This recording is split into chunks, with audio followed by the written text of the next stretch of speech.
Hoolimata automaksu alalaekumisest, sellel aastal jääb algselt prognoositus 137 miljonist saamata lausa pool, ei ole see takistuseks, et alates uuest aastast viia sisse maksusoodustused.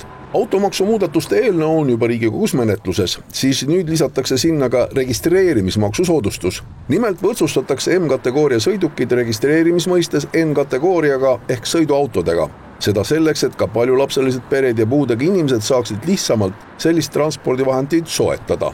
Registreerimistasu langetamise ettepaneku põhimõte on sama nagu aastamaksu langetamise põhimõte, et nad käivad käsikäes.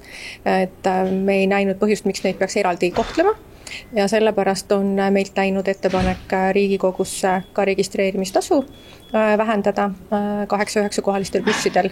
Nii et kui Riigikogu seaduse muudatuse vastu võtab, siis uuest aastast hakkab nende maksuarvestus teistmoodi käima. Mis aga siis reaalselt rahalises vääringus tähendab?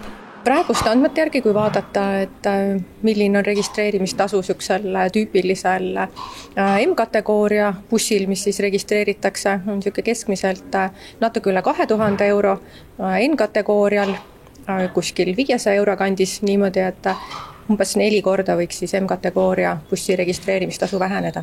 Lasterikaste perede liit on oma liikmeskonda silmas pidades pahamelt väljendanud selle üle, et riigi kehtestatud maksud röövivad neilt võimaluse piisava suurusega transpordivahendeid soetada. Iga leevendus maksudes on loomulikult ju kergendus ja teretulnud otsus kõigile neile, keda see puudutab. Arvestades, et auto omamine ju meie viimase küsitluse järgi oma liikmete seas oli 94% suurperedele igapäevaselt hädavajalik.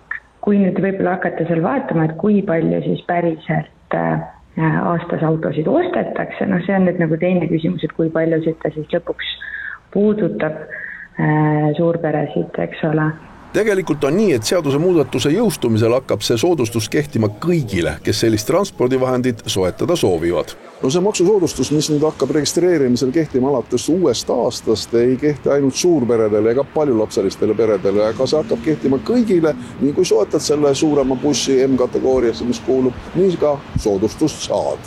Siin pole vahet, kas tegemist on füüsilise või juriidilise isikuga. Riigil puudub lihtsalt vastav andmemaas, et need erisused oleks võimalik eraldi välja tuua.